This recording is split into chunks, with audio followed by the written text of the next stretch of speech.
Bab 111 Sebuah pelajaran. Meminjamimu uang.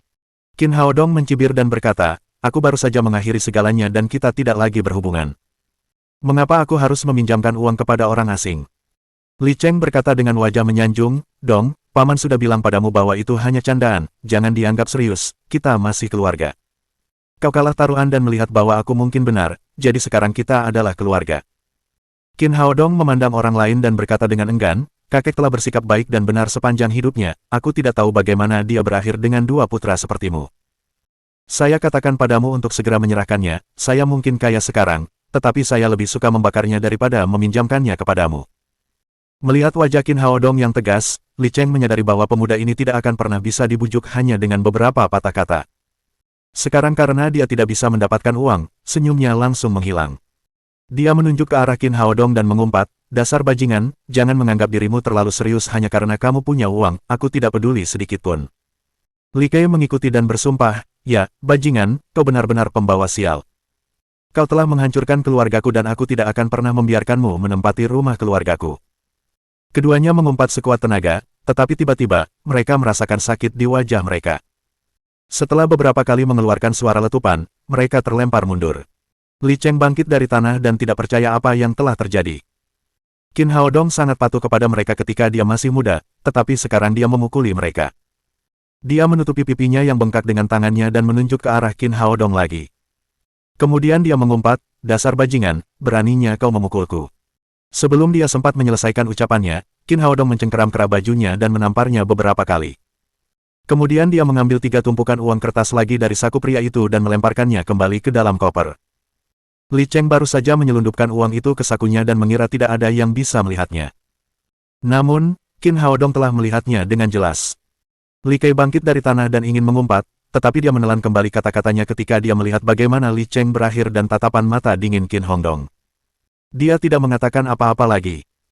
Qin Haodong berkata dengan dingin, aku mungkin tidak punya ayah atau ibu, tapi tidak ada yang bisa memanggilku bajingan. Aku sudah cukup menoleransimu sebelumnya karena kau adalah paman besar dan paman keduaku, sekarang setelah hubungan kita berakhir, aku tidak perlu menoleransimu lagi.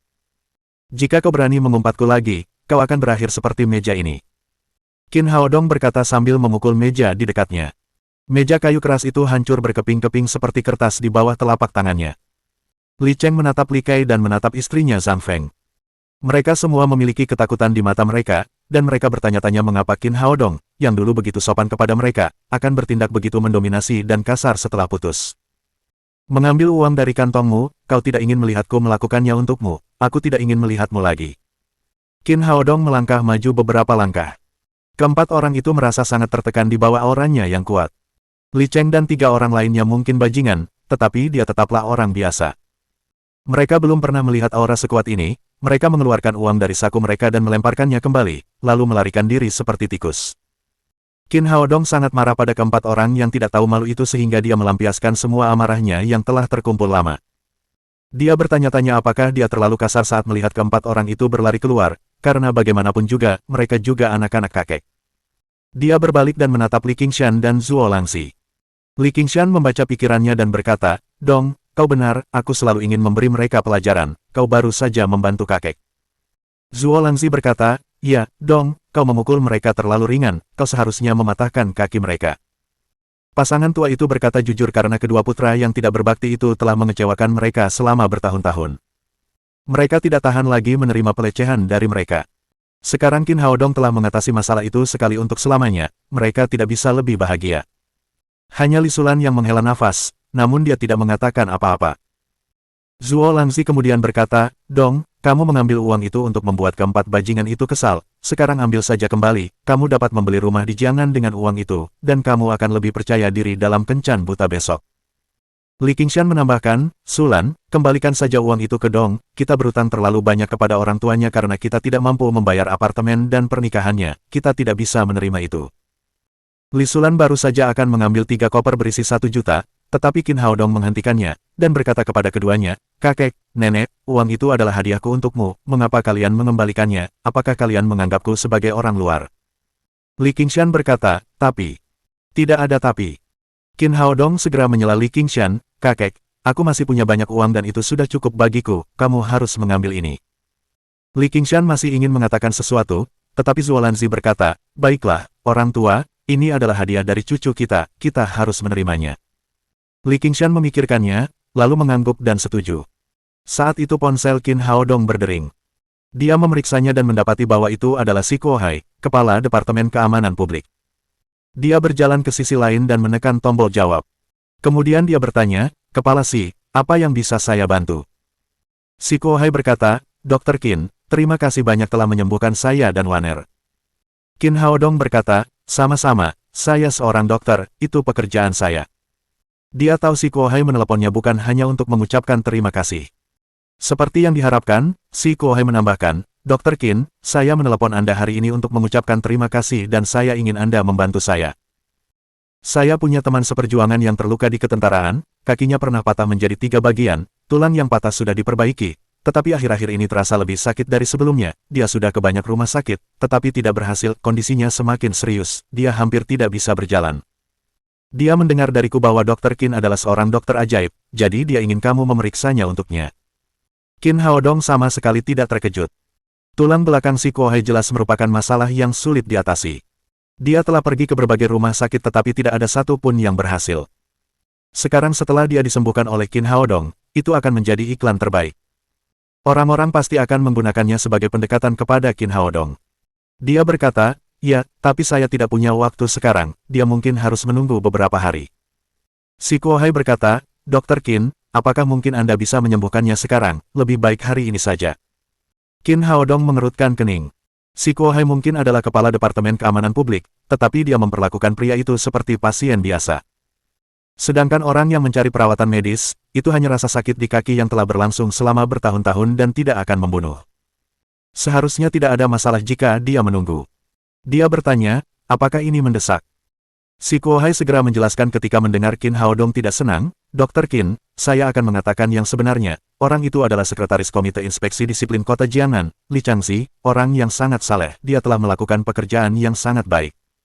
Wali kota Kota Jiangnan baru saja pensiun beberapa hari yang lalu, dan sekarang jabatannya ditangguhkan. Partai telah mendaftarkan Li Changxi sebagai kandidat penting. Mereka akan segera mengirim seseorang untuk berbicara dengannya. Kau tahu kondisi kesehatan adalah hal yang krusial saat memeriksa petugas, kesannya akan sangat terpengaruh jika dia berjalan terlatih-tatih saat berdiskusi, itulah sebabnya dia ingin kau mengobatinya dengan tergesa-gesa.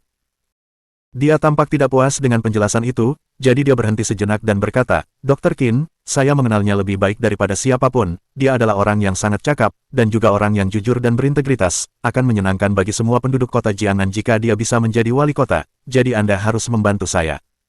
Oh, begitu. Alis Qin Haodong berkerut dan nada suaranya menjadi lebih tenang. Dia berkata, baiklah. Hari ini saya ada di kampung halaman saya di Kabupaten Wufeng. Katakan padanya untuk datang ke sini jika memang sangat mendesak, saya akan mengurusnya. Si Kuohai berkata dengan gembira, bagus sekali dan terima kasih, Kabupaten Wufeng tidak terlalu jauh, kami akan segera ke sana dan mungkin butuh waktu sekitar 1 jam untuk sampai ke Kabupaten Wufeng, mari kita minum-minum setelah dia sembuh. Setelah menutup telepon, Qin Haodong dan Wang Rubing mengunci 3 koper di brankas di klinik. Jumlahnya 3 juta dan bisa membawa masalah yang tidak perlu atau bahkan bencana bagi keluarga jika dilihat oleh orang lain. Mereka mendengar suara tiba-tiba dari luar begitu mereka mengunci uang itu. Itu adalah teriakan orang-orang dan deru mesin mobil. Keluarlah, Li Qingshan, atau aku akan merobohkan rumahmu. Teriakan dari Twitter bergema di seluruh jalan lama. Qin Haodong keluar dan melihat Li Qingshan dan Zuolanzi berdiri di pintu dengan dukungan Li Sulan. Ada lebih dari 100 orang berdiri di depan klinik, setengahnya adalah pekerja, dan setengah lainnya adalah penjahat dengan kostum warna-warni. 2 ekskavator besar diparkir di depan mereka. Tampaknya mereka ada di sini untuk merobohkan rumah. Seorang lelaki bertubuh pendek dan gemuk dengan rambut hitam disisir rapi berdiri di depan ekskavator, dengan asisten yang rambutnya di belah tengah berdiri di sampingnya. Li Qingshan pergi ke pintu, dan berteriak kepada pria gemuk pendek yang berambut licin, Feng Tianbao, apa yang kamu lakukan di sini? Aku bilang aku tidak akan pindah sampai kamu membangun klinik baru untukku. Kamu harus bersikap masuk akal, setidaknya kamu harus menyediakan tempat untukku mengobati orang-orang di sekitar sini. Hong Tianbao berkata, orang tua, apakah kamu gila karena miskin? Pekerjaan kami adalah merobohkan rumah-rumah tua dan menghasilkan uang. Mengapa saya peduli jika kamu dapat merawat pasien-pasienmu? Saya akan memberitahu kamu sekali lagi bahwa saya akan membayar kamu 100.000 yuan jika kamu menandatangani perjanjian sekarang. Jika kamu mengatakan tidak sekali lagi, saya akan segera merobohkan rumahmu tanpa memberimu sepeser pun. Asisten kurus yang berdiri di sampingnya berbisik, "Bos, Anda mengatakan 1 juta, apakah Anda salah mengatakannya?" Hong Tianbao tersenyum dan berkata, "Itu harga kemarin, dan sekarang hanya 100.000 yuan, aku akan merobohkan rumah itu jika dia tidak setuju." "Baiklah, saya paham, bos."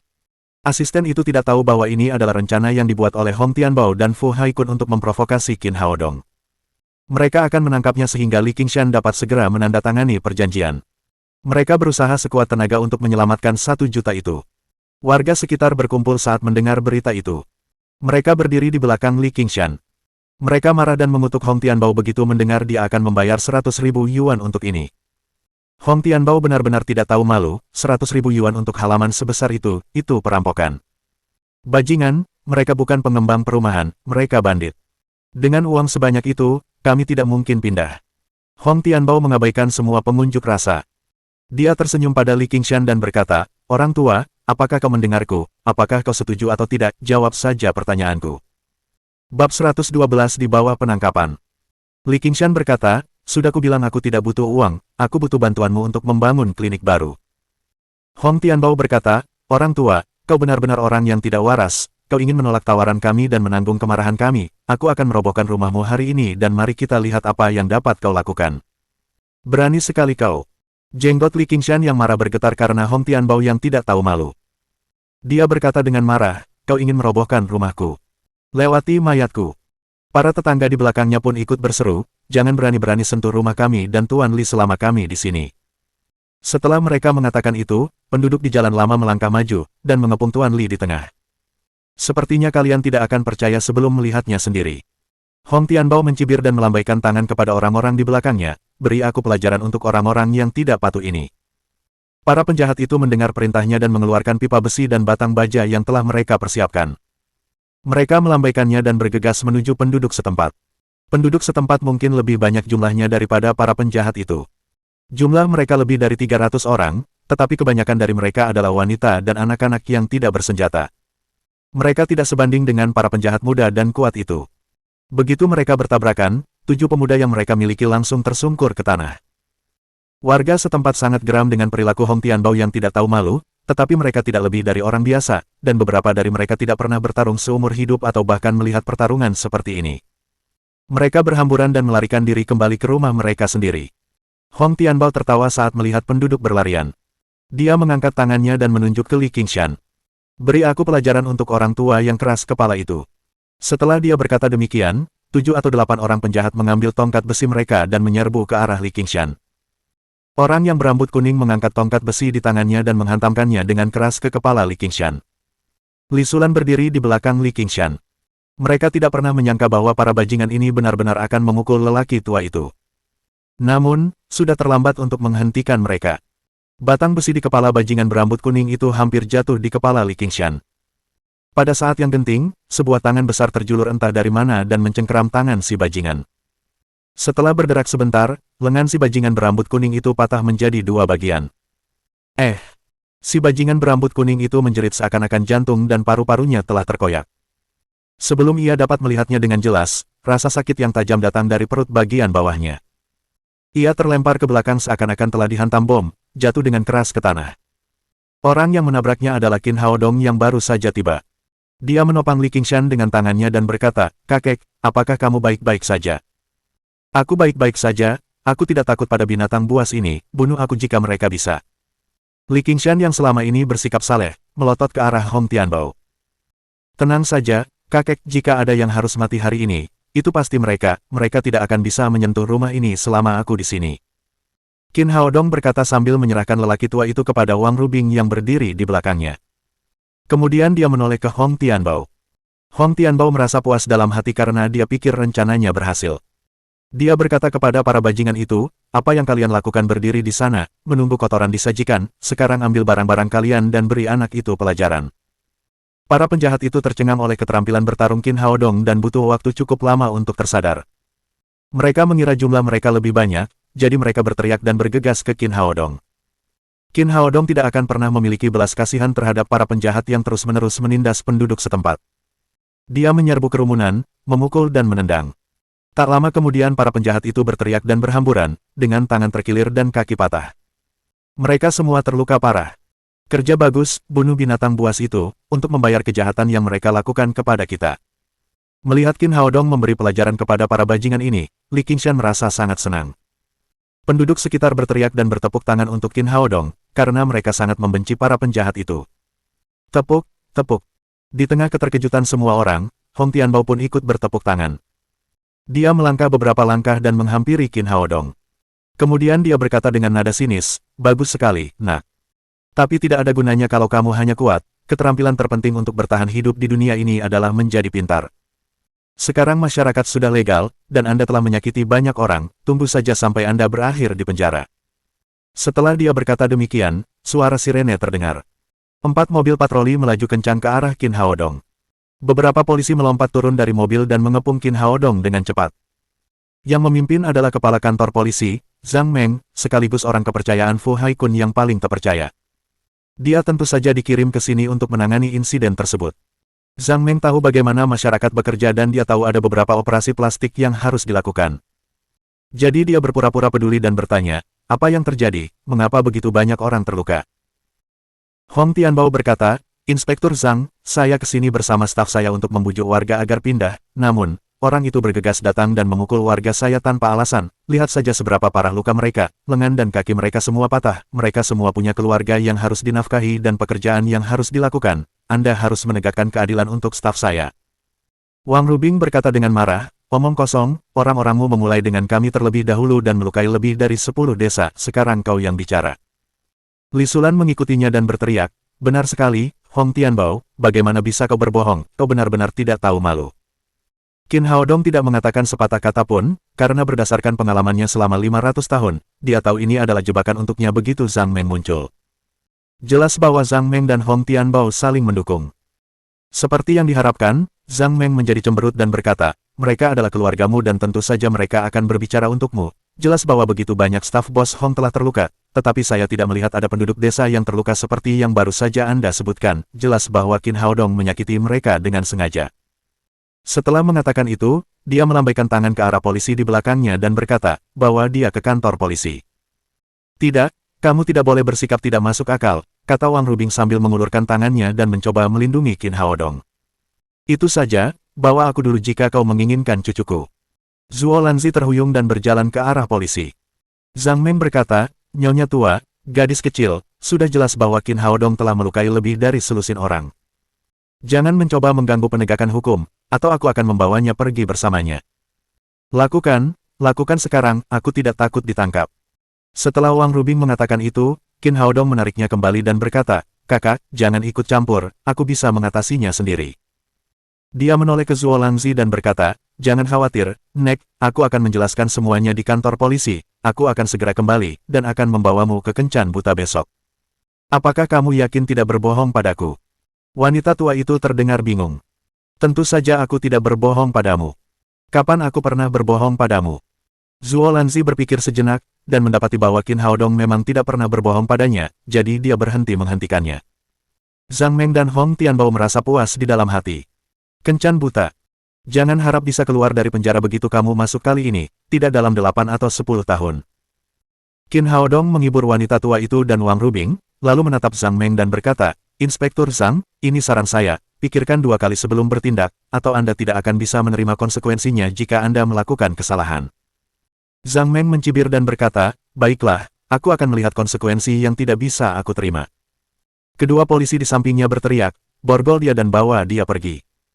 Qin Haodong tidak bereaksi sama sekali. Karena Zhang Meng memintanya, maka dia akan melakukan apa yang diinginkan pria itu. Dia menoleh ke belakang dan berkata kepada Wang Rubing, "Aku punya 2 teman yang akan datang nanti. Kamu harus memberitahu mereka yang sebenarnya saat mereka tiba di sini." Wang Rubing mengangguk. Dia tidak tahu siapa saja teman-teman Qin Haodong, tetapi saudara laki-lakinya telah memberinya begitu banyak kejutan ketika dia kembali, dan ikatan keluarga mereka tetap terjalin. Dia akan melakukan apa yang dikatakan Qin Haodong tanpa ragu-ragu. Kedua polisi muda itu telah memborgol Qin Haodong. Saat Zhang Meng melambaikan tangannya, mereka membawa Qin Haodong ke dalam mobil patroli.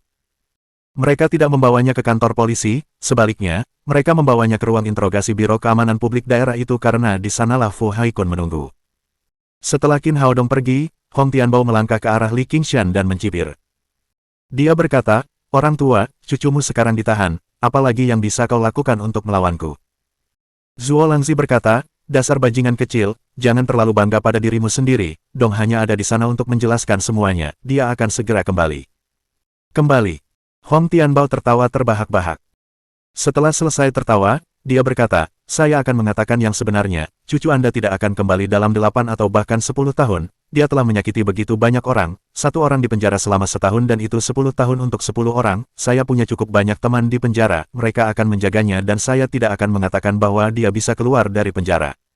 Zuo Lanzi tertegun sejenak dan berkata, dasar pembohong, cucuku bilang dia akan pergi kencan buta besok. Hong Tianbao tertawa dan berkata, dasar orang tua yang dungu, tidakkah kau lihat bahwa dia berbohong padamu? Dia mungkin kuat, tetapi apakah dia bisa lebih kuat dari polisi-polisi yang bersenjata di tangan mereka? Dia punya pilihan selain dieksekusi.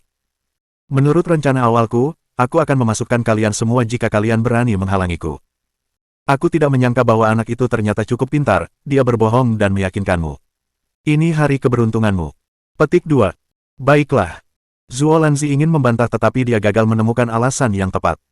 Sekarang dia tiba-tiba menyadari bahwa mungkin Hong Tianbao mengatakan yang sebenarnya, dan sangat mungkin Qin Hao Dong tidak akan berhasil keluar dari penjara.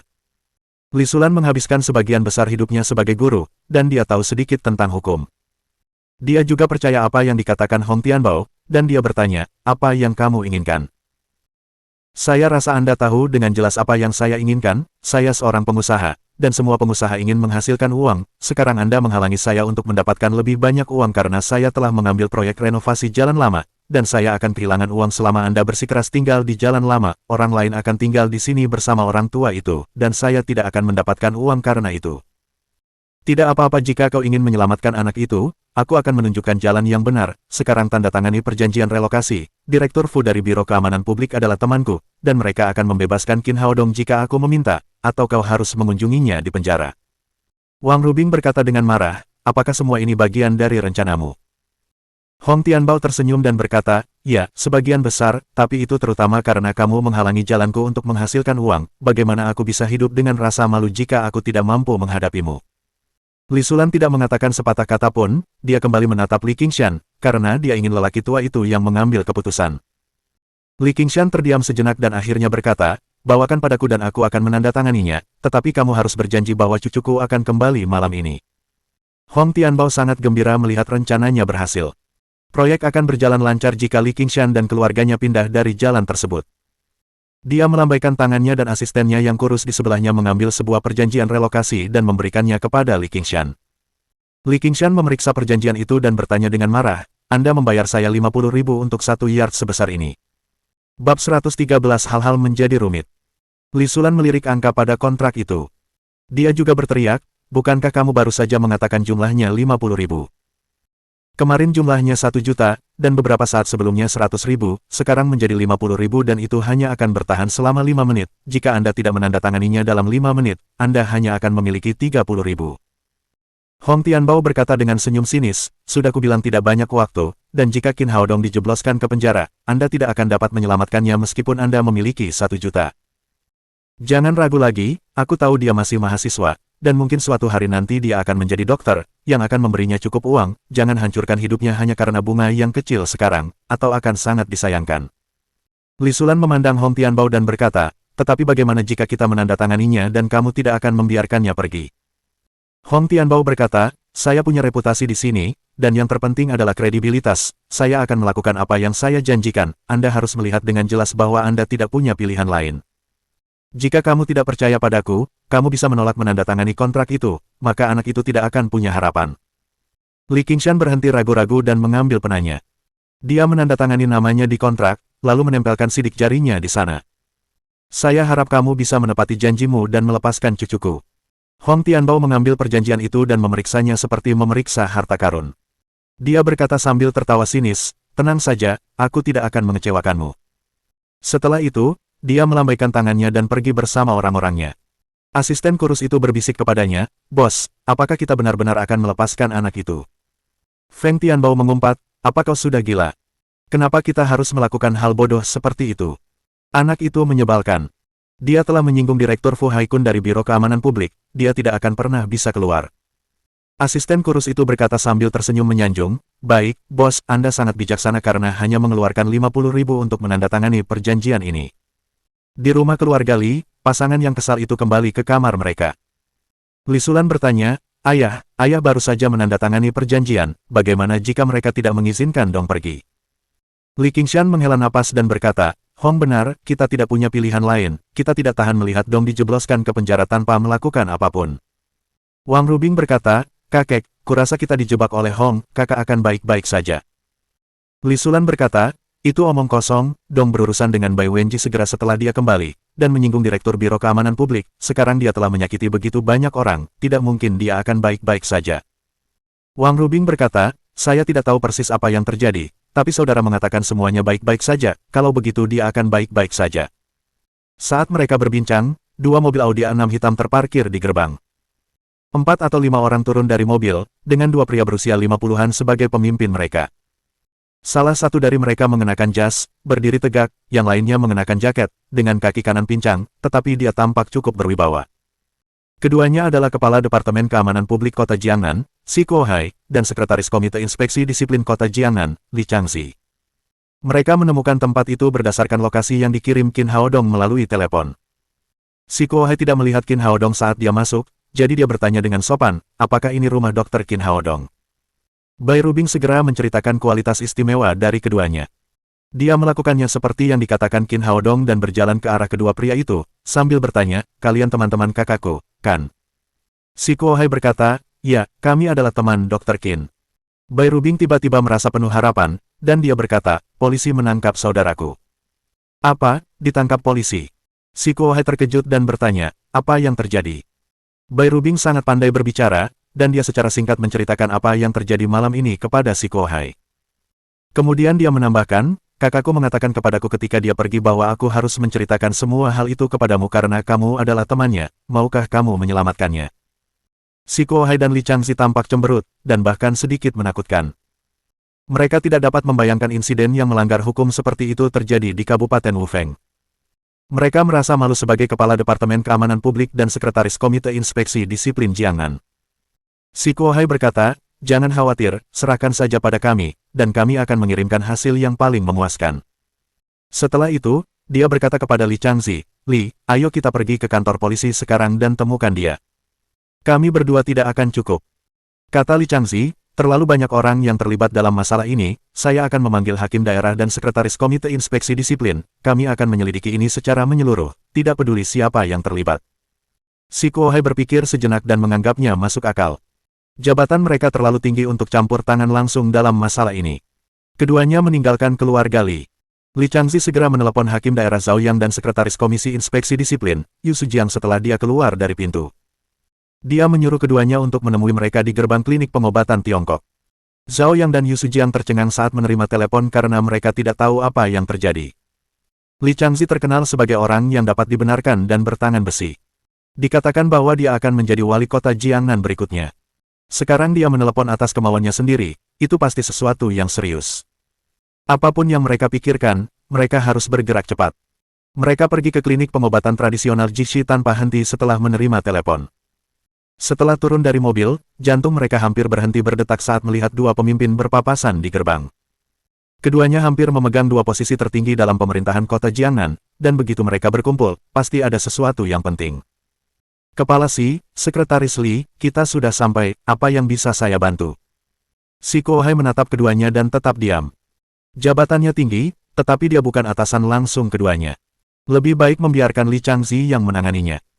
Li Changxi bertanya dengan dingin, "Hakim daerah Zhao, Sekretaris Zhao, saya bertanya kepada Anda, apakah daerah Wufeng masih berada di bawah yurisdiksi pemerintah Huaxia, dan apakah ini masih merupakan tempat yang diperintah oleh hukum?" Keduanya menggigil karena itu adalah kejahatan besar, dan mereka bertanya-tanya mengapa Sekretaris Li begitu marah. "Sekretaris Li, mohon beri kami nasihat jika kami tidak melakukan pekerjaan dengan baik atau jika kami telah melakukan kesalahan," kata Zhao Yang. Seorang pemilik tambang pergi ke klinik untuk mendapatkan resep agar bisa punya anak laki-laki karena dia punya 3 anak perempuan. Dokter menolaknya dan dia menghancurkan seluruh klinik. Polisi memilih untuk mengabaikannya karena saudara ipar pemilik tambang itu adalah Direktur Biro Keamanan Publik setempat. Zhao Yang dan Yu Sujiang saling memandang dan menyadari bahwa ini tentang Fu Haikun. Mereka mengutuk pria itu dan keluarganya karena telah membawa masalah besar ke sini. Dan itu belum semuanya, pengembang real estate di daerah Anda, Hong Tianbao, ingin membangun jalan tersebut. Klinik tersebut merupakan gerai komersial di jalan tersebut, dan mereka meminta pengembang untuk membangun klinik lainnya. Saya pikir itu masuk akal. Namun Hong Tianbao menolaknya dan mengumpulkan beberapa penjahat untuk melakukan operasi tangkap tangan. Para penjahat itu lolos dari pembunuhan, tetapi Dr. Qin, yang sedang menegakkan keadilan, telah ditangkap oleh polisi. Apa alasannya, dan apa dasar hukumnya? Li Changzi menjadi tegas saat mengatakan itu. Dia berbalik dan menunjuk ke klinik. Akhirnya klinik menandatangani perjanjian senilai 50.000 yuan, untuk halaman yang begitu besar. Apakah Anda akan menandatanganinya jika itu adalah halaman Anda? Zhao Yang dan Yu Suji yang telah lama bekerja di pemerintahan. Mereka menemukan apa masalahnya di sini. Yang baru saja dikatakan Li Changzi adalah masalah serius, tetapi inti permasalahannya adalah Dr. Qin. Mereka bertanya-tanya siapakah Dr. Qin ini dan mengapa dia bisa mengundang kedua petinggi itu ke sini. Zhao Yang berkata, Kepala Si, Sekretaris Li, saya sepenuhnya bertanggung jawab atas insiden pelanggaran hukum yang terjadi di Wufeng sebagai hakim setempat. Saya akan kembali dan menyelidiki dengan Sekretaris Yu segera setelah kita kembali, dan saya yakin kita akan menyelesaikan ini. Si Kuohai berkata, kamu tidak perlu kembali, Dr. Qin masih di kantor polisi, ayo kita periksa apa yang terjadi. Zhao Yang berpikir dalam hati bahwa seperti yang telah diduganya, inti permasalahannya adalah Dr. Qin. Dia benar-benar bertanya-tanya siapa orang itu.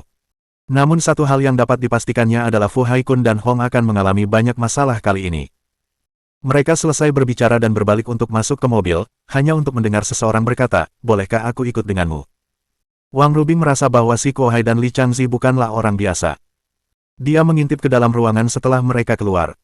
Kemudian dia menemukan bahwa bahkan hakim daerah Zhang yang memperlakukan keduanya dengan sangat tulus. Jadi dia tahu bahwa keduanya pasti orang penting. Dia bertanya-tanya bagaimana saudaranya bisa berteman dengan orang-orang seperti mereka, tetapi dia paling khawatir tentang Qin Haodong. Karena itu, dia keluar rumah ketika mendengar si Kuohai akan pergi ke kantor polisi. Si Kuohai menoleh dan mendapati bahwa itu adalah adik perempuan Qin Haodong. Dia langsung setuju dan berkata, masuklah ke sini. Zhang Meng mengirim Qin Haodong ke Biro Keamanan Publik dan kembali ke kantor polisi dengan gembira. Ia pikir ini bisa jadi bantuannya untuk Fu Haikun.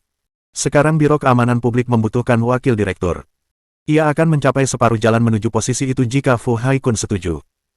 Terlebih lagi, dia telah banyak membantu Hong Tianbao dan dia pasti akan mendapat imbalan, setidaknya sebuah apartemen. Sungguh menggelikan bahwa si bocah gigolo itu masih mengancamnya, mengatakan bahwa ia akan menyesal. Mengapa ia harus menyesal ketika ia bisa menjadi kaya dan naik jabatan di saat yang bersamaan? Ia tenggelam dalam fantasinya. Seorang polisi muda masuk sambil terengah-engah dan berkata, Pak Direktur, ada beberapa orang di bawah yang mengatakan ingin bertemu dengan Anda. Zhang Meng berkata dengan enggan, mengapa terburu-buru? Tidakkah kamu tahu bahwa sekarang sudah waktunya untuk pulang kerja? Katakan pada mereka untuk datang besok. Polisi muda itu berkata, Direktur, salah satu dari mereka adalah kepala Si dari Departemen Keamanan Publik, dan yang lainnya adalah Hakim Zhao, saya tidak tahu siapa dua lainnya. Katakan pada mereka untuk meninggalkan siapapun mereka, ini sudah hari libur. Zhang Meng berhenti ketika dia baru saja selesai berbicara. Dia melompat dari kursi dan bertanya dengan gugup, siapa di sana? Kepala Si dan Hakim Zhao, dan aku tidak kenal dua orang lainnya, mereka juga tampak seperti pemimpin tinggi. Sebelum polisi muda itu berhenti bicara, Zhang Meng berlari ke pintu dengan tergesa-gesa. Dia sangat gugup karena dia khawatir para petinggi ada di sini karena pemuda itu. Dia pikir itu tidak mungkin karena dia tahu dengan jelas tentang latar belakang klinik itu. Bagaimana mereka bisa tahu hakim daerah dan kepala Departemen Keamanan Publik? Ketika dia berlari ke bawah dan melihat Wang Rubing berdiri di belakang si Kuohai, jantungnya hampir berhenti berdetak. Ternyata itu benar-benar tentang bocah gigolo itu. Hakim daerah dan kepala Departemen Keamanan Publik ada di sini, begitu pula Sekretaris Komite Inspeksi Disiplin dari daerah dan kota Jiangnan. Sekarang mereka benar-benar kacau. Bab 114 berusaha menjadi masuk akal. Halo, para pemimpin, selamat datang di kantor polisi kami untuk memandu pekerjaan. Wajah Zhang Meng dipenuhi dengan senyum yang menyanjung. Dia melangkah maju dan membungkuk kepada keempat orang itu. Kami tidak dalam posisi untuk membimbing Anda karena Anda telah melakukan pekerjaan yang sangat baik. Si Kuohai terdengar dingin, dan dia berkata, katakan padaku mengapa Anda menangkap Dr. Qin. Dr. Qin. Zhang Meng membaca bahasa yang tidak mengenakan dalam kata-kata si Kuohai. Dia sangat gugup dan terkejut saat mengetahui bahwa Dr. Qin merujuk pada Qin Haodong. Dia kemudian berusaha sebaik mungkin untuk menjelaskan, ketika kami sedang menjalankan misi, kami menemukan bahwa Dr. Qin telah melukai puluhan orang, semuanya terluka parah, itulah sebabnya saya menangkapnya. Si Kuohai berkata dengan dingin, kau mendengar dia melukai orang, jadi kau menangkapnya, apakah kau sudah menyelidiki apakah itu pembelaan diri? Para bajingan itu telah melukai begitu banyak orang yang tidak bersalah, mengapa kau tidak menangkap mereka sebagai polisi? Sumpah serapah dingin mengalir di dahi Zhang Meng. Dia gemetar dan berkata, maafkan aku, kepala, aku sangat tidak efisien dan tidak pengertian, aku tidak akan melakukannya lagi. Pada saat yang sama, Li Changzi bertanya dengan suara rendah, apakah itu hanya karena ketidakefisienanmu, atau ada alasan lain yang terlibat? Zhang Meng hampir mengompol karena ketakutan. Sekretaris Komite Inspeksi Disiplin Jiangnan, Li Changzi, terkenal sebagai orang yang tegas dan keras. Siapapun yang menarik perhatiannya akan berakhir dalam masalah besar, dan yang lebih buruk lagi, Zhang Meng memang memiliki cucian kotor yang tersembunyi di baliknya. Aku. Dia bergumam beberapa saat namun gagal mengucapkan kalimat lengkap. Si Kuohai berkata, jangan beri aku omong kosong itu, cepat dan biarkan Dr. Qin keluar, sekarang.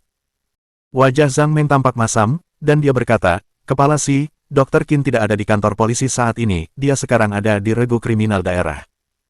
Li Changzi bertanya dengan wajah dingin, kupikir dia ditangkap oleh kantor polisi, jadi mengapa dia dikirim ke regu kriminal, apakah itu sesuai dengan prosedur? Zhang Meng menyeka keringat di dahinya dan menjelaskan dengan gugup, Sekretaris Li, saya melakukannya sesuai perintah direktur. Wakil direktur meminta saya untuk mengirim orang itu ke sana, jadi saya melakukannya. Si Kuohai berkata, jangan beri aku omong kosong itu, bawa saja kami ke sukat kriminal di Biro Keamanan Umum Daerah. Baiklah, aku pergi sekarang. Zhang Meng buru-buru naik mobil dan melaju di depan. Sekarang dia menyesal tidak mendengarkan peringatan Qin Haodong. Dia sangat menyesal telah mengacaukan orang penting seperti itu, dan dia bahkan tidak yakin apakah dia masih bisa bertahan di posisinya. Namun, sekarang sudah terlambat untuk menyesal. Satu-satunya harapannya adalah ia dapat menggunakan pengalaman dan koneksi Fu Haikun untuk lolos dari ini. Jika Fu Haikun bisa baik-baik saja, maka ia pun akan baik-baik saja. Di satuan kriminal di Kabupaten Wufeng, Qin Haodong diborgol di kursi besi, dengan dua polisi muda berusia 20-an mengawasinya. Tepat saat pintu ruang interogasi dibuka, seorang pria parubaya berusia 50-an masuk ke dalam. Pipinya merah dan dia berbau anggur. Sepertinya dia baru saja selesai makan. Fu Haikun datang ke sini untuk menginterogasi Qin Haodong begitu mendengar bahwa mereka telah menangkapnya. Satu hal yang membuatnya penasaran adalah mengapa Bai Wenji menjadi gila. Namun, ada sesuatu yang bersifat pribadi dalam masalah ini yang tidak ingin diketahui orang lain. Jadi, ia mematikan monitor di ruang interogasi dan melambaikan tangan kepada dua polisi muda itu agar membubarkan mereka. Dia memeriksa Qin Haodong, hanya untuk menemukan bahwa pemuda itu sama sekali tidak gugup. Dia tidak bisa lebih santai lagi, seperti tamu yang datang ke sini. Dia bertanya, jadi kamu Qin Haodong, cucu lelaki Tuali. Qin Haodong tidak menjawab pertanyaannya. Sebaliknya, dia mendongak dan bertanya, jadi, Anda adalah Direktur Biro Keamanan Publik daerah ini, dan saudara ipar Bai Wenji. Fu Haikun menyeringai dingin dan berkata, sepertinya kau sudah cukup tahu, tidak ada yang bisa mengacau denganku dan lolos begitu saja di Kabupaten Wufeng, sekarang bersikaplah pintar dan jawab pertanyaanku, aku bisa memperpendek masa hukumanmu jika aku merasa senang. Qin Haodong tersenyum dan terus berkata, kamu seharusnya tidak memprovokasiku, kamu seharusnya benar-benar menjaga adik iparmu tetap terkendali setelah kejadian itu, dan mungkin itulah satu-satunya cara yang bisa membuatmu bertahan di posisi direkturmu beberapa tahun lebih lama, sekarang setelah kamu membawaku ke sini, kariermu telah berakhir. Anak muda, apakah kamu gila? Fu Haikun hampir kehilangan akal sehatnya. Dia menunjuk Qin Haodong dan berkata dengan marah, sekarang katakan padaku dengan jujur, apa yang telah kamu lakukan pada Bai Wenji, bagaimana kamu membuatnya marah? Qin Haodong berkata, dia baik-baik saja, tidak gila sama sekali. Pembohong, kenapa dia mau mencurahkan semua hal yang kamu rekam dan taruh di internet kalau dia tidak gila? Qin Haodong tersenyum dan berkata, itu karena sifatnya yang lebih baik menegaskan dirinya sendiri setelah instruksiku, dia menyadari betapa buruk tindakannya, jadi dia menyerahkan diri. Berhentilah memberiku omong kosong itu, kau memperlakukanku seperti orang bodoh. Fu Haikun sangat marah karena ia menyadari Qin Haodong sedang mempermainkannya. Ia mengambil tongkat dari dinding dan berkata, anak muda, sepertinya kau perlu menderita untuk menyuarakan kebenaran. Setelah berkata demikian, dia melambaikan tongkat di tangannya dan menghantamkannya ke kepala Qin Haodong. Si Kuohai adalah kepala Departemen Keamanan Publik, dan dia memang pernah mendengar tentang sisi gelap unit akar rumput. Dia sangat takut Qin Haodong akan menderita di Biro Keamanan Publik daerah itu sehingga dia menyetir ke sini secepat yang dia bisa. Begitu tiba di regu kriminal Biro Keamanan Publik, ia membawa beberapa orang ke ruang interogasi. Kemudian pintu dibuka dan ia masuk. Semua orang di dalam tercengang ketika dia masuk, terutama Zhang Meng. Matanya hampir keluar, yang dapat dimengerti karena pemandangan sekarang benar-benar di luar imajinasi semua orang. Qin Haodong sedang duduk di kursi di belakang meja, dengan kaki di atas meja. Ia sedang menyeruput tehnya. Di hadapannya duduk Direktur Biro Keamanan Publik Daerah, Fu Haikun, yang sedang duduk di kursi besi besar dan berbicara sambil bersin dan menangis. Wang Rubing segera bergegas dan menarik lengan Qin Haodong. Dia bertanya dengan khawatir, apakah kamu baik-baik saja, saudara? Apakah aku terlihat tidak baik-baik saja, kata Qin Haodong sambil berdiri. Ia meletakkan cangkir teh di atas meja dan berbalik untuk berbicara kepada si Kuohai, kepala si, kau sedikit terlambat dari yang kuduga. Maaf, Dr. Qin, kami pikir Anda ada di kantor polisi, jadi, saya pergi ke sana terlebih dahulu, itu memakan waktu cukup lama. Setelah si Kuohai mengatakan itu, dia memperkenalkan Li Changzi dan yang lainnya kepada Qin Haodong satu persatu. Setelah memberi salam, Qin Haodong berkata kepada Li Changzi, Sekretaris Li, Anda datang tepat waktu, Direktur Fu telah menyadari kesalahannya setelah mendengar instruksi saya, sekarang dia mencari seseorang untuk mengaku dosa, dan menyerahkan diri. Dia berbalik ke Fu Haikun dan berkata, Sekretaris Li ada di sini, sekarang katakan padanya semua hal kotor yang telah kamu lakukan. Fu Haikun langsung berlutut, yang mengejutkan semua orang. Dia mencoba memegang kaki Li Changzi dan mulai mengaku, maaf, Sekretaris Li, saya terlalu bersalah untuk menjadi pria sejati, saya telah melakukan kesalahan dan saya harus mengaku, saya ingin menyerahkan diri.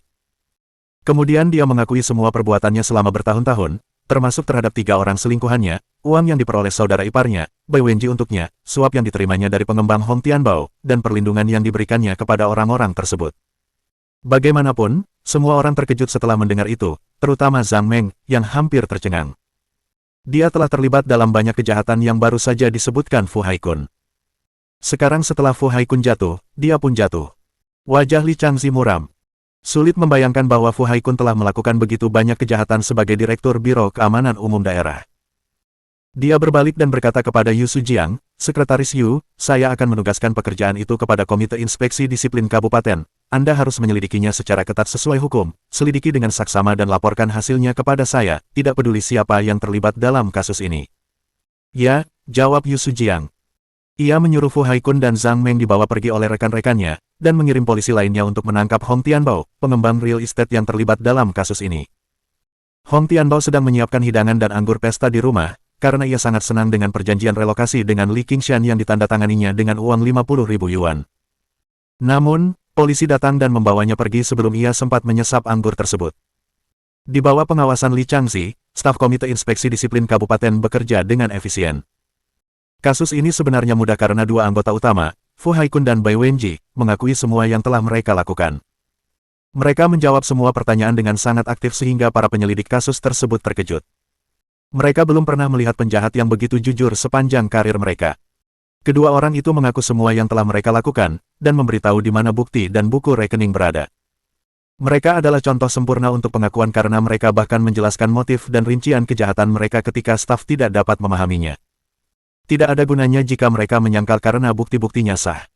Mereka berempat langsung dijebloskan ke penjara dan menunggu proses pengadilan. Qin Haodong, si Kuohai dan Li Changzi sedang duduk bersama di ruang VIP Hotel Rili siang. Li Changzi memeriksa Qin Haodong. Orang lain mungkin terlalu rendah hati dan gugup saat duduk di sebelah Sekretaris Komite Inspeksi Disiplin dan Kepala Biro Keamanan Publik. Namun, pemuda yang duduk di hadapannya tampak cukup santai, dan sama sekali tidak takut dengan jabatan tinggi mereka. Mereka terkesan dengan keberanian pemuda itu. Dr. Qin, ada yang ingin saya tanyakan kepada Anda, bolehkah saya bertanya? Katakan saja apa masalahnya, Sekretaris Li, kata Qin Haodong ringan. Saya baru saja menerima telepon dari staf kami, yang mengatakan bahwa semua pengakuan Fu Haikun adalah benar, dan ada bukti yang sah untuk itu, pengakuan lisan mereka cocok satu sama lain, saya ingin bertanya bagaimana Anda membuat mereka mengaku. Itu memang misteri bagi Li Changzi. Dia telah bekerja di Komite Inspeksi Disiplin selama puluhan tahun dan dia tahu dengan jelas bahwa para koruptor itu tidak akan pernah mengaku kecuali mereka merasa tidak berdaya. Namun, Fu Haikun telah sepenuhnya menumbangkan pengalamannya karena dia telah mengakui semua kejahatannya dan semuanya benar. Ia tidak tahu alasan pastinya, tetapi ia yakin itu ada hubungannya dengan pemuda yang duduk di hadapannya. Karena itu, ia mencoba bertanya. Qin Haodong tersenyum dan berkata, sebenarnya sederhana saja, saya sudah memberitahu dia tentang bagaimana menjadi seorang pria. Dia menyadari kesalahannya, menangis dan berteriak, mengatakan bahwa dia ingin menyerahkan diri. Tentu saja, Li Changzi tidak akan mempercayainya. Jika pemberantasan korupsi semudah itu, tidak akan ada korupsi di Huaxia, tetapi faktanya sangat valid sehingga dia hampir tidak dapat menemukan alasan untuk membantahnya.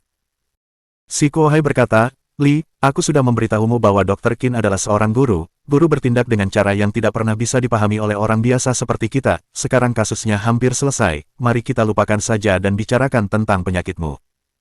Dia berbalik dan berkata kepada Qin Haodong, Dr. Qin, ada yang salah dengan kaki Li selama bertahun-tahun, semua dokter terkenal itu tidak bisa berbuat apa-apa saat melihat ini, sekarang tolong bantu urus ini.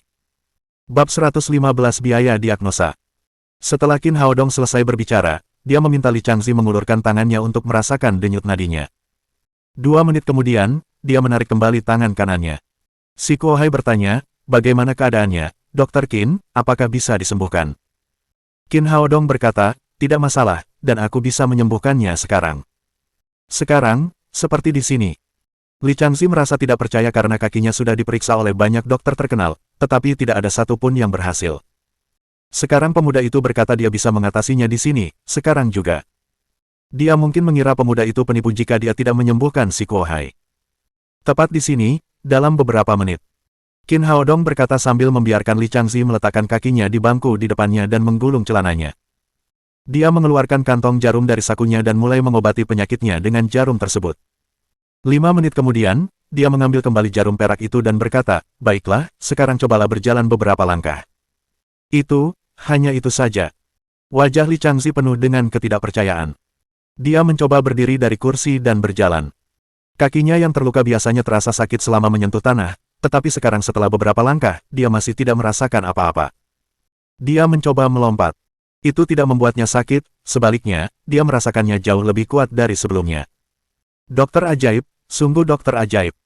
Setelah gembira, Li Changzi bertanya, Dr. Qin, apa yang salah dengan kakiku, mengapa dokter di rumah sakit besar tidak menyembuhkanku sementara Anda melakukannya dengan mudah? Qin Haodong berkata, setelah kakimu terluka, tulang yang patah telah diperbaiki, tetapi saraf dan meridianmu tetap terluka, terlebih lagi, kamu tidak cukup istirahat selama bertahun-tahun, jadi cederanya semakin parah. Dokter biasa tidak tahu apa itu meridian, mereka juga tidak dapat menemukan penyebab penyakitnya. Apa yang saya terapkan tadi disebut akupuntur peremajaan, itu adalah cara terbaik untuk memperbaiki jaringan dan meridian yang rusak. Sekarang meridian dan saraf kaki Anda telah dipulihkan, jadi tidak akan sakit lagi. Dokter ajaib, sungguh dokter ajaib, saya sangat terkesan. Li Changzi memujinya dan berkata, Dr. Qin, hitung saja biaya konsultasinya, dan beritahu saya berapa biaya yang Anda butuhkan. Qin Haodong menatap Li Changzi. Pakaiannya cukup sederhana untuk menunjukkan bahwa dia bukan orang kaya. Jadi dia berkata, lupakan saja soal biaya konsultasi, tapi aku ingin kamu berjanji padaku satu hal.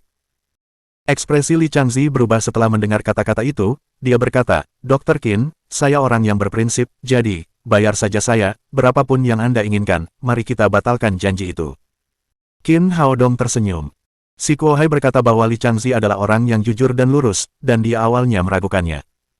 Namun, sekarang tampaknya itu benar.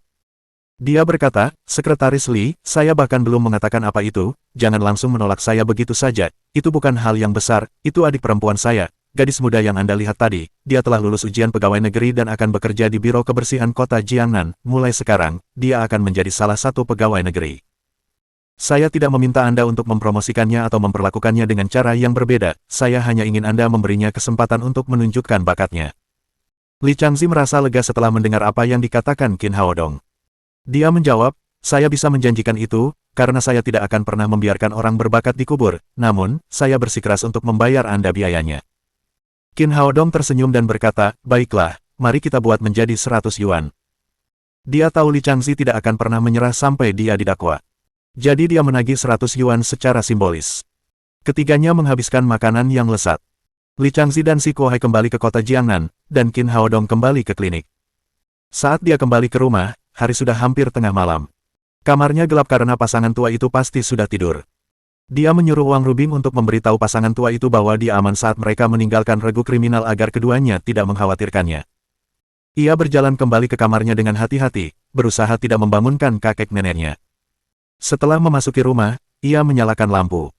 Saat lampu menyala, Qin Haodong terkejut saat mendapati seorang wanita sedang berbaring di tempat tidurnya. Wanita itu mengenakan piyama merah muda yang memperlihatkan tulang selangka yang seksi dan bahunya yang mulus. Dua gunung di dadanya tampak spektakuler, dan celah di antaranya tampak begitu dalam. Ujung bawah piyama itu pendek, hanya menutupi bagian-bagian penting. Kedua kakinya yang lurus dan ramping tampak begitu menggoda di bawah cahaya. Wanita itu sedang tidur di tempat tidur, tetapi cahaya tampaknya telah membangunkannya. Dia duduk di tempat tidur dan menyingkirkan rambut di wajahnya. Qin Haodong menemukan bahwa itu adalah saudara perempuannya, Wang Rubing. Wang Rubing tampak malu saat melihat Qin Haodong sedang menatapnya. Dia berteriak, "Apa yang kamu lihat? Sejak kapan kau tumbuh besar seperti ini, dasar kecamba berkepala besar dan bertubuh kurus?" Qin Haodong bertanya, "Dan apa yang kau lakukan di kamarku tengah malam begini?" Berbeda dengan wanita montok dan seksi seperti sekarang, Wang Rubing dulunya kurus. Itulah sebabnya Qin Haodong selalu bercanda tentangnya dan memanggilnya Toge. Seperti pepatah lama, seorang gadis berubah 18 kali sebelum mencapai kedewasaan. Hanya butuh waktu 1 tahun baginya untuk berubah begitu drastis. Wang Rubing turun dari tempat tidur dan pergi ke Qin Haodong. Dia protes dan bertanya, "Siapa yang kau panggil Toge? Kau benar-benar tidak tahu terima kasih, aku jadi jelek karena kau mencuri susuku." Yah. Qin Haodong terdiam sejenak. Keduanya dulu sering bertengkar dan itulah yang selalu dikatakan Wang Rubing. Tidak apa-apa karena dulu dia kurus. Sekarang dadanya sudah montok, Qin Haodong merasa dadanya benar-benar berisi saat dia mengatakan itu. Wang Rubing tidak menyadari apa yang sedang terjadi. Ia melanjutkan dan berkata, "Ibu menyayangimu dan memberimu semua susunya, itulah mengapa aku pendek, mimpiku adalah menjadi model, tetapi kau menghancurkannya." Hidup Zhang Lanxiang saat itu sulit karena ia harus mengasuh 2 anak sekaligus. Oleh karena itu, Wang Rubing tumbuh lebih lambat daripada anak-anak lain seusianya. Sekarang tingginya mencapai 1,65 meter. Ia mungkin tidak memenuhi syarat untuk menjadi model, tetapi ia lebih tinggi daripada kebanyakan anak seusianya. "Baiklah, itu salahku, aku akan mengirimkanmu sekeranjang susu yang enak besok." Qin Haodong tersenyum nakal, "Kakak, mengapa kamu begadang sampai larut malam dan datang ke kamarku? Kau pikir aku mau ikut? Ibu khawatir kau minum terlalu banyak, dan memintaku membuatkanmu air madu, kau benar-benar tidak tahu terima kasih." Hati Qin Haodong menghangat saat merasakan perhatian dari keluarganya. Ia berkata, "Aku tahu kamu baik, dan kamu adalah orang yang paling baik kepadaku di dunia ini, aku akan melindungimu dari segalanya jika kamu pergi ke kota Jiangnan." Lebih tepatnya begitu. Wang Rubing sangat puas dengan sikapnya dan bertanya, "Sekarang ceritakan padaku bagaimana kamu menghasilkan uang sebanyak itu, apakah kamu dikurung oleh seseorang?" "Dipertahankan." Qin Haodong merasa sangat canggung. Dia bertanya-tanya apakah dia benar-benar terlihat seperti anak laki-laki gigolo. Dia bertanya, "Bagaimana mungkin? Aku terlalu mahal untuk dipertahankan oleh para wanita itu.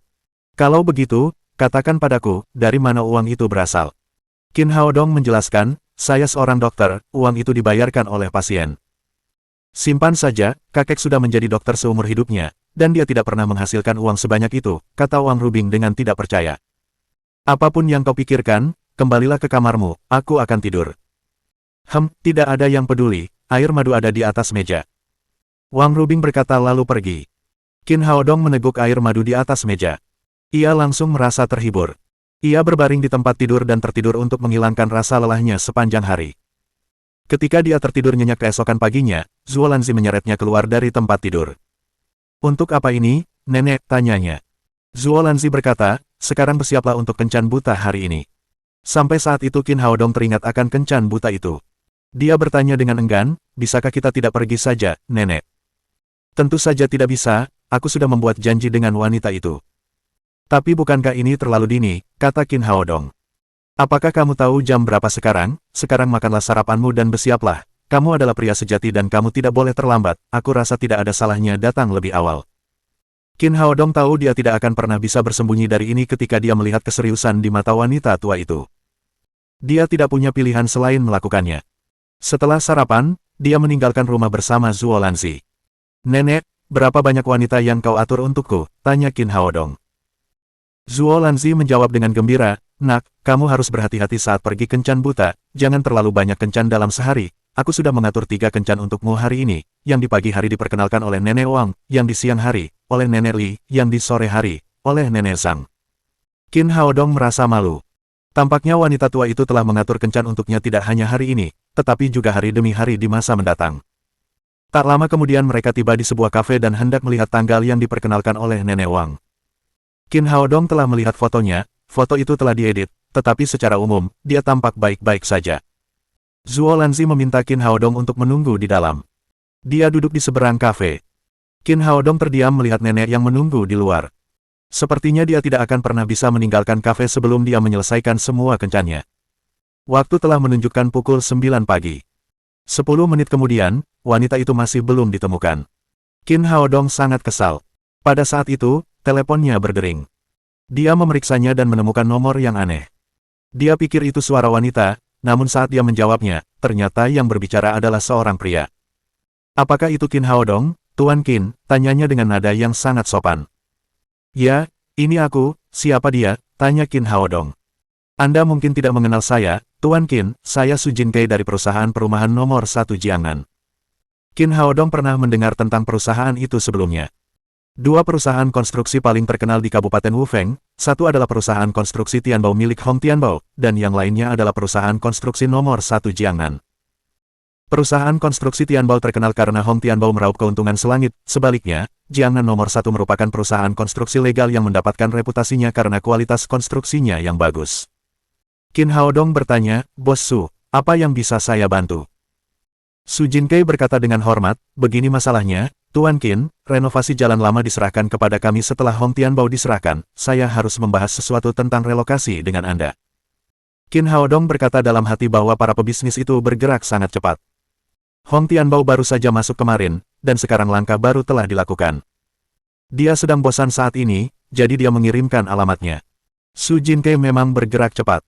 Dalam waktu 5 menit, sebuah Mercedes-Benz hitam berhenti di depan kafe. Seorang pria parubaya berusia 40-an memasuki kafe. Senang bertemu dengan Anda, Tuan Qin.